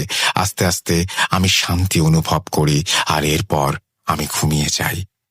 লিলি তার কথা শেষ করে ঘুমিয়ে পড়ে। ফাদার আর্থার আমাকে বাইরে নিয়ে আসেন আর বলেন, দেখুন মিস্টার টনি, আসলে এগুলো আপনার ওয়াইফের মনের রোগ। ডেভিলের পজিশনের কোনো সাইন তার ভেতরে নেই। আনলিভেন ব্রেড হচ্ছে পবিত্র একটি খাবার। পজেসড হলে মাস্ট সে রিয়্যাক্ট করত সেটা খেয়ে। ওনাকে ডাক্তার দেখান। ফাদার ওনার কথা শেষ করে চলে যান। আমি ফাদারকে বিদায় দিয়ে লিলির কাছে এসে দেখি লিলি ঘুমাচ্ছে। এরপর আমি ঘর ঝাড় দেওয়ার জন্য ফুল ঝাড় এনে ঘর ঝাড় দিচ্ছিলাম। হঠাৎ লিলির বেডের নিচ থেকে আমি সেই রুটির টুকরো খুঁজে পাই যা ফাদার লিলিকে খেতে দিয়েছিলেন। আমি ভাবতে থাকি, আচ্ছা, লিলি কি তাহলে সেই রুটির টুকরো খায়নি? কিন্তু ও তো আমাদের সবার সামনে রুটির টুকরো হাতে মুঠ করে মুখে পুরে দিল। তাহলে কি রুটির বাকি টুকরো ফাদারই ভুল করে ফেলে গেছেন? আমি দাঁড়িয়ে দাঁড়িয়ে ভাবছিলাম। এমন সময় লিলি আমার হাত চেপে ধরে আর কর্কশ গলায় বলতে থাকে, ধরে ফেলেছিস না? আমার ধোঁকা বুঝে গেছিস। বলেছিলাম তোকে যেন না জানায়, জানিয়েছে। এবার তুইও তোর ওয়াইফের মতো আমার দাস হয়ে যাবি। কিরে, আমার উপাসনা করবি? এই কথা শুনে আমি এক ঝটকায় লিলির হাত ছাড়িয়ে রুম লক করে দৌড়ে চার্চে চলে যাই আর ফাদার আর্থারকে খুঁজে বের করে তাকে সবকিছু জানাই। ফাদার আর্থার বিশপকে ইনফর্ম করেন আর এভিডেন্স নিয়ে আসবেন বলে জানান। আমি ফাদার আর্থার আর ফাদার রয় 3 জন মিলে রাতের বেলা বাড়ি ফিরে আসি। লিলির ঘরের দরজা খুলতেই আমরা দেখি লিলির রুমের এক কোনায় বসে খুব তীক্ষ্ণ গলায় গানের সুরে গুনগুন করছিল, God is sleeping. I am here. I am singing. And God is not there. আমি আর ফাদার রয় 2 জন মিলে তাকে ধরে নিয়ে আসতে পারছিলাম না। আনবিলিভেবল হিউম্যান স্ট্রেংথ ছিল তার শরীরে। অনেক কষ্ট করে তাকে আমরা সেই জায়গা থেকে সরাতে পারিনি। ফাদার আর্থার তখনও ভিডিও রেকর্ডিং করছিলেন। উনি লিলিকে জিজ্ঞেস করেন কে সে আর কেন এসেছে। লিলি কর্কশ গলায় ফাদারকে প্রচুর গালাগাল করেন আর চলে যেতে বলেন। এরপর আমরা 3 জন রুম থেকে বেরিয়ে আসি। ফাদার আর্থার বলেন, টনি সাহেব, লিলি পজেসড। যত জলদি সম্ভব এক্সরসিজম করতে হবে। আমি চার্চে যাচ্ছি। বিশপের অ্যাপ্রুভাল নিয়ে চার্চের মেডিকেল অ্যাসিস্ট্যান্ট সাথে এনে আমি আর ফাদার রয় আগামীকাল সন্ধ্যায় লিলির এক্সরসিজম করব। God bless you my child. এই বলে ফাদার বুকে ক্রস এঁকে চলে যান। সেদিন সারা রাত আমি প্রেয়ার রুমে কাটিয়ে দেই। একবারও লিলির ঘরে যাইনি। সারা রাত লিলির রুম থেকে অমানবিক আত্মচিৎকার ভেসে আসছিল। কখনো সে বলছিল, আমার ওকে চাই, ও আমার জীবনদাতা, আমি বাঁচতে চাই, আরো মানুষের ভেতরে নিজেকে লুকিয়ে রাখতে চাই। কেউ চেনে না আমাকে, কেউ না। সকালবেলা লিলির রুমের দরজা খুলে দেখি সে বিছানায় শুয়ে ঘুমোচ্ছে। বমি করে নিজের জামা কাপড় নষ্ট করে ফেলেছে। আমি রুম পরিষ্কার করে লিলিকে নতুন জামা কাপড় পরিয়ে তৈরি করে রাখি। সময় যেন আর কাটে না। এদিকে আমার বাসায় জিন্দা লাশ লিলি কোনো শব্দ করছে না, শ্বাস নিচ্ছে না, আর ঘুমোচ্ছে। অবশেষে সন্ধ্যায় কলিং বেলের আওয়াজে আমার শরীরে প্রণোদয় হয়। দরজা খুলে ফাদার আর্থার আর ফাদার রয়কে গ্রিট করে ভেতরে নিয়ে আসি আমি। ফাদার আর্থার আর ফাদার রয় মিলে লিলির ওপর 4টে এক্সোসিজম পারফর্ম করেন। স্বচক্ষে দেখা সেই 4টি এক্সোসিজম আমি ধাপে ধাপে বলছি। প্রথম এক্সোসিজম, ফাদার আর্থার ও ফাদার রয় ওনাদের সাথে একজন মেডিকেল অ্যাসিস্ট্যান্ট নিয়ে আসেন আর লিলির ঘরে প্রবেশ করেন। ঘুমন্ত লিলিকে মেডিকেল অ্যাসিস্ট্যান্ট দিয়ে একটি ইঞ্জেকশন দিয়ে দেন আর লিলির হাত পা বিছানার সাথে বেঁধে ফেলেন। Father Arthur owner recording device on করেন আর সামনে এসে বলেন, case file 1 to 9, Day 1, Mrs. Lillian Ophelia, nickname Lily, female, position confirmed by church, bishop কর্তৃক exorcism অনুমোদিত। Lily repeatedly showed a lot of symptoms of being possessed, including showing fit of anger over food that had been blessed by church and then trying to harm surrounding people, a lot of nightmares, long break from church and praying to God, multiple voice extraction, and hissing like a snake or a cat. I, Father Arthur, assisted by Father Roy, are ready to perform the exorcism of Lily Ophelia in an observation of medical assistance provided by the church. May God be with us. Amen. এরপর father Arthur তার সাথে আনা bag থেকে mobile, হলি water, হলি jail বের করে বেগুনি কালারের একটি ক্রস আঁকা শাল নিজের গলায় জড়িয়ে শুরু করলেন লিলির প্রথম এক্সোসিজম। ফাদার আর্থার লিলির কপালে হলি জেল দিয়ে ক্রস আঁকলেন আর লিলির ওপরে হলি ওয়াটার দিয়ে ক্রস আঁকলেন। এরপর উনি বললেন, লিলিয়ান, মাই চাইল্ড, আমি জানি ডিপ ডাউন তুমি আমাকে শুনতে পাচ্ছ। গড আমাদের সাথে আছেন। তুমি এই শয়তানকে হারাতে আমাদের সাহায্য করো।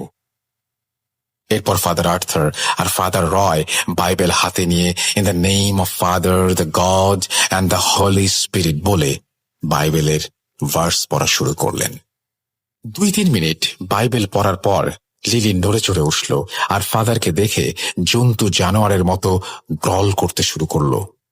ফাদার লিলিকে উদ্দেশ্য করে বললেন যে লিলির ভেতর থাকা শয়তান যে নিজেকে অন্ধকারে লুকিয়ে রেখে মানবজাতির অনিষ্ট করে সে যেন সামনে আসে আর নিজেকে আইডেন্টিফাই করে।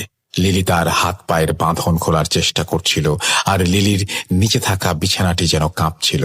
ফাদার আর্থার ব্যাগ থেকে পাথরের গুঁড়ো বের করে বিছানার চারপাশ ঘেরাও করে দিলেন। হঠাৎ লিলি একদম চুপ হয়ে গেল। কিছুক্ষণ পর ফাদার রয় সাথে আনা একটি ঘন্টা বাজালেন আর লিলি কর্কশ আওয়াজে ফাদার বলে চুপ হয়ে গেল।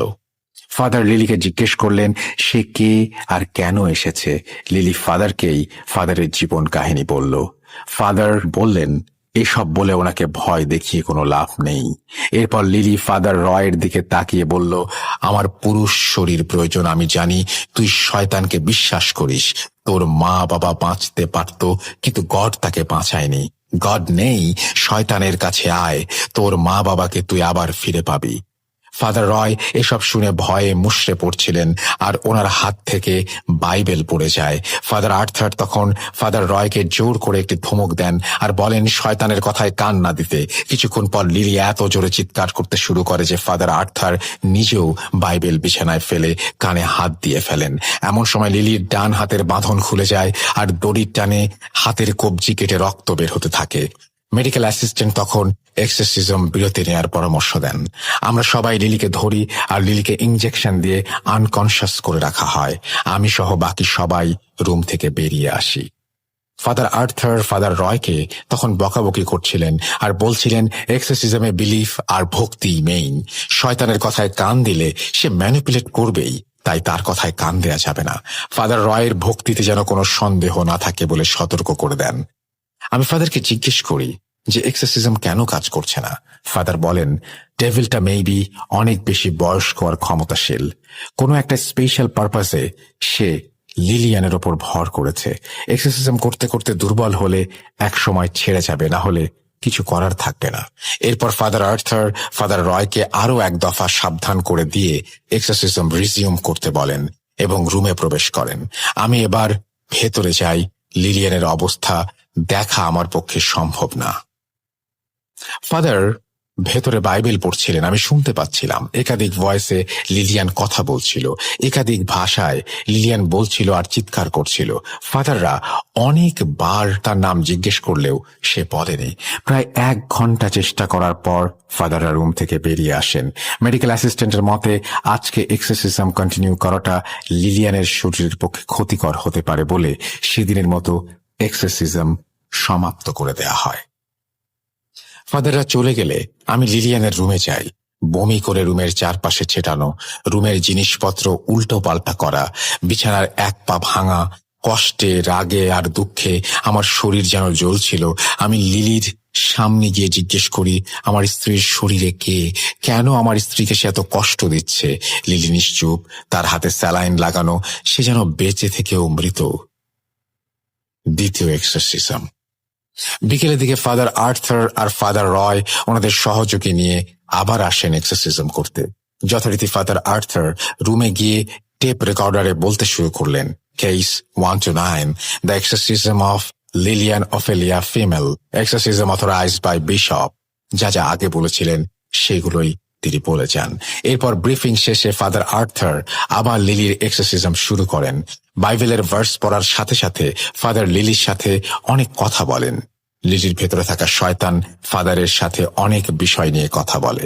সে জানায় সে একজন আনক্লিন ডিমন, অধিক আমরা লিজিয়ন, এমন কিছু কথা সে বলে। ফাদার বলেন লিজিয়ন মানে অধিক, আনক্লিন ডিমন, যার এক্সারসাইজ জিসাস নিজেই করেছিলেন।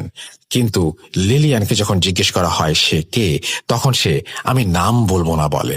অর্থাৎ সে একজন, কিন্তু লিজিয়ন হলে 1-এর অধিক, অর্থাৎ আমরা বলবে। ফাদার বুঝে ফেলেন এসে মিথ্যা কথা বলছে। ফাদার রুম থেকে বেরিয়ে এলেন আর আমার কাঁধে হাত রেখে বললেন, it's very hard my child, pray for her. কিছুক্ষণ বিরতি নিয়ে ফাদার আবার এক্সরসিজম স্টার্ট করলেন। আমি রুমের বাইরে ঘন্টার আওয়াজ শুনতে পাচ্ছিলাম। অনেক বাক বিতণ্ডার ভেতর দিয়ে দ্বিতীয় এক্সরসিজম সমাপ্ত হয় এবং ইট ওয়াজ আ ফেলিয়ার। তৃতীয় এক্সরসিজম, ফাদার আর্থার যথারীতি টেপ রেকর্ডারে আবারও আগের কথাগুলো রেকর্ড করেন এবং সেখানে তিনি এবার বলেন, case 1 to 9, Lilian Ophelia female is believed to be possessed by a devil demon. After 2 unsuccessful attempts of exorcism, the third exorcism is going to be started by the authorization of the church and the blessing of God. এবার father কিছুটা নতুন পদ্ধতি অবলম্বন করেন। নিজের গলায় থাকা শাল লিলির মাথায় ধরে বললেন নাম বলতে। এদিকে ফাদার রয় ভার্স পড়ে যাচ্ছিলেন। লিলিয়ান চিৎকার করতে থাকে। লিলিয়ানের মুখে হলি ওয়াটার ছিটিয়ে দেন ফাদার। লিলি তখন খুব কষ্টে নিজের শরীর মোচড়াচ্ছিল। এদিকে বাইবেলের ভার্স পড়া শেষ করে ফাদার রয় ঘন্টা বাজিয়ে বলছিলেন, the father commands you to depart, devil be gone. রুমে থাকা আমরা সবাই টানা 7 বার একসাথে বিগন বলছিলাম আর লিলিয়ান চুপ হয়ে গিয়েছিল। ফাদার লিলিয়ানের মাথা থেকে শাল সরাতেই সে শয়তানে একটা হাসি দিয়ে বলল, পিকাবু, ফাদার আমি এখানে, তোমার কাজ না এটা, তুমি চেষ্টা করেছো কিন্তু পারবে না। ফাদার আর্থার রাগে দুঃখে রুম থেকে বেরিয়ে আসেন আর আমাকে বলেন যে দিনের পর দিন এক্সরসিজম খারাপের দিকে যাচ্ছে। গড ছাড়া কেউ সাহায্য করার মতো নেই। গড সাহায্য করছেন না, কেন করছেন না আমরা কেউ জানি না। এদিকে লিলির শারীরিক অবস্থার অবনতি হচ্ছিল বিধায় সেদিন আর এক্সরসিজম কন্টিনিউ করা সম্ভব হয়নি। চতুর্থ এক্সরসিজমের দিনটি অন্যান্য এক্সরসিজম ডে থেকে আলাদা ছিল, কারণ ফাদার আর্থার, ফাদার রয় ও মেডিকেল অ্যাসিস্ট্যান্টের সাথে সেদিন নতুন এক যুবক ফাদারের সাথে। ঘরে ঢুকেই সেই যুবক আমার সাথে হাত মিলিয়ে বলেন তার নাম গ্যাব্রিয়েল আর সে লিলির এক্সরসিজমে অংশগ্রহণ করবে। প্রথম দিন গ্যাব্রিয়েল লিলির সাথে কথা বলার চেষ্টা করে, কিন্তু লিলির শরীরে থাকা ডিমন কোনো কমিউনিকেশন করে না। কিন্তু ডেভিল তাকে ছেড়ে দিলে লিলি কিছু কথা শেয়ার করে। দ্বিতীয় দিন যখন গ্যাব্রিয়েল আবার লিলির সাথে দেখা করতে যায়, তখন লিলির শরীরে থাকা ডেভিল তার ফেস রিভিল করে। সম্পূর্ণ রুম ধোঁয়ায় ভরে যায়। লিলির শরীর থেকে সেই ধোঁয়া বের হচ্ছিল। কিছুক্ষণ পর লিলির শরীরে আশেপাশে থেকে ধোঁয়া সরে যেতে শুরু করে এবং হালকা ধোঁয়ার চাদরে মোড়া ডেভিলের চেহারা ভেসে ওঠে। ডেভিলের মাথায় দুটি শিং ছিল ও তার চোখের মণি ছিল শিকারী জন্তুর মতো। এসব দেখে গ্যাব্রিয়েল সেদিন ভয়ে সেখান থেকে চলে আসে। তৃতীয় দিন লিলির বাসায় যাওয়ার আগে ফাদার আর্থার গ্যাব্রিয়েলকে এক্সরসিজম করার নিয়ম কানুন বুঝিয়ে দেন। তৃতীয় দিন অর্থাৎ গ্যাব্রিয়েলের প্রথম এক্সরসিজম এবং লিলির ওপর করা চতুর্থ এক্সরসিজম করার সময় ডেভিল তাকে তার বাবার সম্পর্কে এমন কিছু কথা বলে আর তার চোখের দিকে তাকিয়ে এমন কিছু দৃশ্য তাকে দেখায় যা গ্যাব্রিয়েল ভয়ে পালিয়ে যায় সেখান থেকে। এরপর ফাদার আর্থার তাকে চার্চে বসিয়ে বলেন, গ্যাব্রিয়েল, ডেভিল আমাদেরকে নানাভাবে ধোঁকা দেওয়ার চেষ্টা করছে। তার ধোঁকার জালে আটকে যেও না। তুমি গডের নামে তোমার কাজ করে যাও। গড তোমাকে সফলতা দান করবেন। আমেন। Final exorcism. চতুর্থ এক্সরসিজম ফেইল করার পরে ফাদার আর্থার গ্যাব্রিয়েলকে পঞ্চম এক্সরসিজমের জন্য তৈরি করতে থাকেন। দেখতে দেখতে চলে আসে ফাইনাল এক্সরসিজম ডে। আমরা লিলির বাসায় যাই এবং সবাই লিলির ঘরে প্রবেশ করি। Father Arthur tape recorder on করে বলেন, Case 1 to 9, Exorcism 5, Lilian Opelia, female possessed by demon or devil. Victim has gone through 4 unsuccessful exorcism. With the approval of the church, today I, Father Arthur, Father Roy, church assistant and Gabriel are performing the exorcism. May the God be with us. Amen. এরপর father Arthur বাইবেলের verse পড়া শুরু করেন। গ্যাব্রিয়েলকে দেখে Lilian কেন যেন বেশ খুশি হয়েছিল। বাইবেলের ভার্স আওড়ানোর সাথে সাথে লিলিয়ানের ভায়োলেন্স যেন বেড়েই চলছিল। হঠাৎ এক পর্যায়ে লিলি গ্যাব্রিয়েলকে তার কাছে ডাকে আর বলে, কিরে, এত দেরি করলি কেন আসতে? আমার উপাসনা করবি? গ্যাব্রিয়েল তাকে তার নাম জিজ্ঞেস করলে সে এক একবার এক এক নাম বলে সবাইকে বিভ্রান্ত করে। আমরা সবাই বুঝি ডেভিল তার চিরচেনা মিথ্যা রূপে এই কথা বলছে। ডেভিলের বলা নামগুলো বলে বারবার তাকে কাস্ট আউট করার চেষ্টা করা হচ্ছিল আর আমরা সবাই মিলে লাস্ট ফাইট শুরু করি এক্সরসিজমের। একটা সময় ডেভিলের বলা একটি নাম বলে তাকে কাস্ট আউট করার চেষ্টা করা হলে তা সফল হতে দেখা যায়। সবাই একসাথে বলে ওঠে, গড প্লিজ হিয়ার আস। এরপর থেকে একে একে সবাই বাইবেলের ভার্স পড়া শুরু করে। ডেভিলের নাম বলে সেইন্ট আর গডের নামে ডেভিলকে বের করার জন্য কমেন্ট করতে থাকে। লিলিয়ান উচ্চস্বরে গালিগালাজ করছিল সবাইকে। ফাদার রয়ের হাতে থাকা ঘন্টা অনবরত বেজেই চলেছে। ফাদার আর্থারের মুখে এক্সরসিজমের ভার্স অনবরত চলছে তো চলছেই। গ্যাব্রিয়েল লিলিয়ানের মাথায় শাল জড়িয়ে দিয়ে অন্য ভাষায় কথা বলছিল। একটু পর সকলেই বলছিল, বিগন। আস্তে আস্তে লিলির শরীরে লাগানো স্যালাইনের বোতলে রক্ত উঠে আসে। মেডিকেল অ্যাসিস্ট্যান্টের বারণ সত্ত্বেও এক্সরসিজম চলমান অবস্থায় থাকে। অনবরত বমি করতে থাকে। লিলি আস্তে আস্তে নিস্তেজ হয়ে যাচ্ছিল। তখন ঘন্টার আওয়াজের সাথে সাথে আমরা সকলেই একসাথে বলে উঠলাম, the power of Christ commands you, be gone devil, be gone. আস্তে আস্তে লিলি একেবারে নিস্তেজ হয়ে গেল। আস্তে আস্তে স্যালাইন থেকে রক্ত নেমে যাচ্ছিল আর ফাইনালি আমার স্ত্রী লিলিয়ানের জ্ঞান ফিরল। লিলিয়ানকে আনলিভেন ব্রেড খাইয়ে এক্সামিন করা হলো যে সে সুস্থ হয়েছে কিনা। ঈশ্বরের কৃপায় লিলিয়ান সুস্থ হয়ে যায়। ফাদার আর্থার, রয় আর গ্যাব্রিয়েলের কাছে আমি চিরকৃতজ্ঞ থাকব। লাস্ট ও ফাইনাল এক্সরসিজমে অবশেষে লিলি সুস্থ হয়।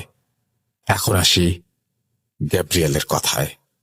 গ্যাব্রিয়েল আসলে কে? কেনই বা সে লিলির এক্সরসিজম করতে এসেছিল? প্রিয় লিসেনার্স, গ্যাব্রিয়েল এই ঘটনার একজন খুব গুরুত্বপূর্ণ ক্যারেক্টার আর তার সম্পর্কে আপনারা আর কিছুক্ষণের মধ্যেই জানতে পারবেন। এক্সরসিজমের পর লিলির শারীরিক অবস্থা এতই খারাপ ছিল যে ডাক্তার তাকে বেড রেস্ট দিয়েছিল মিনিমাম 3 মাসের। আস্তে আস্তে লিলি সুস্থ হতে থাকে। লিলি সুস্থ হবার পর টনি, গ্যাব্রিয়েল আর ফাদার আর্থারের সাথে দেখা করার চিন্তা করে, তাদেরকে পুনরায় ধন্যবাদ জানানোর জন্য। ইচ্ছা অনুযায়ী সে চার্চে গিয়ে তাদের অনুসন্ধান করতে থাকে। কিন্তু টনি কি খুঁজে পেয়েছিল তাদের? কি মনে হয় প্রিয় লিসেনার্স? টনির খোঁজ চলতে থাকুক। চলুন এবারে একটু অন্যদিকে মোড় নেওয়া যাক। আসসালামু আলাইকুম রাসেল ভাই এবং প্রিয় শ্রোতা, আমি আশা করছি আপনারা সবাই ভালো আছেন, সুস্থ আছেন। আমি মুস্তাফা আলম রোমান আবারও এক রহস্যময় ঘটনা নিয়ে হাজির হয়েছি আপনাদের মাঝে। চলুন কথা না বাড়িয়ে ঘটনায় যাওয়া যাক। সময়টা রাত 11:08। জানালার পাশে দাঁড়িয়ে থাকা ডুপ্লেক্স বাড়িটির দিকে তাকাতেই এক অনাকাঙ্ক্ষিত দৃশ্যে আঁতকে উঠি আমি। ছাদের কোণে জ্বলতে থাকা হিলিয়াম বাল্বের আলোয় দেখতে পেলাম এক মাঝবয়সী মহিলাকে। কি বা কারা হাতে পায়ে শিকল পরিয়ে সিঁড়ির ঘরটার সামনে বেঁধে রেখেছে, আর সেই মহিলা পাগলের মতো চিৎকার করতে করতে হাত পা ছুটছে বাঁধন খুলে বেরিয়ে আসার জন্য। দূর থেকে দৃশ্যটা খুব একটা পরিষ্কার এবং কথাগুলো খুব একটা স্পষ্ট না হলেও এতটুকু বুঝতে পারছিলাম যে তিনি আমার কাছে কোনোভাবেই সাহায্যের আবেদন করছেন। তবে অদ্ভুত বিষয়টি হলো, মহিলাটি যখন চিৎকার করছিলেন তখন তার কণ্ঠস্বর মাঝে মাঝে কর্কশ পুরুষের ন্যায় শোনাচ্ছিল। কিছুক্ষণ ওই মহিলার দিকে তাকিয়ে থাকার পর এমন এক অদ্ভুত দৃশ্যের সম্মুখীন হলাম যেটা আমাকে ভয়ে চোখ বন্ধ করতে বাধ্য করেছিল। দেখলাম সেই মহিলা প্রচণ্ড জোরে আত্মচিৎকার দিতে দিতে হাত পায়ের শিকল বাঁধা অবস্থায় শূন্যে ভেসে উঠছেন, আর তার পেছন থেকে মাকড়সার মতো দেখতে বিশাল আকৃতির কালো ছায়া ধীরে ধীরে দৃশ্যমান হচ্ছে। এরপর আমার আর কিছু মনে নেই। চোখ খুলে আমি নিজেকে নিজের বিছানায় আবিষ্কার করি। বাঁ পাশ ফিরে দেয়াল ঘড়ির দিকে তাকাতেই দেখি সময়টা রাত 11:11। ঠিক 3 মিনিট আগে ঘটে যাওয়া সেই অনাকাঙ্ক্ষিত ঘটনার কথা মনে পড়তেই আমি একরকম লাফ দিয়ে বিছানা ছেড়ে উঠে জানালার পাশে দাঁড়িয়ে পড়ি। কিন্তু সবকিছুই যেন নিস্তব্ধতার বেড়াজালে আটকে পড়েছে। না, বাস্তবতার মুখোমুখি হয়ে এবার ভয় পাইনি। অনেকক্ষণ জানালার পাশে দাঁড়িয়ে থেকেও আমি কাউকে দেখতে পাইনি। সিঁড়িঘরের হিলিয়াম বাল্বটাও তখন আর জ্বলছিল না। কিছু আন্দাজ করতে পারছেন?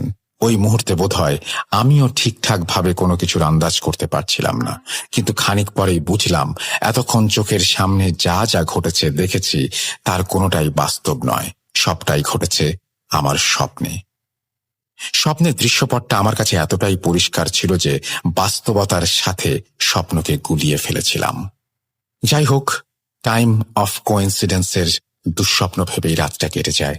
তবে একটা নেহাত দুঃস্বপ্ন হয়ে যদি আমার জীবনে সেটা থেকে যেত, তাহলে হয়তো আজ আপনাদের সামনে আমাকে হাজির হতে হতো না। মূল ঘটনা শুরুর আগে নিজের পরিচয়টা জানিয়ে দেওয়া উচিত। হ্যালো, আমি গ্যাব্রিয়েল।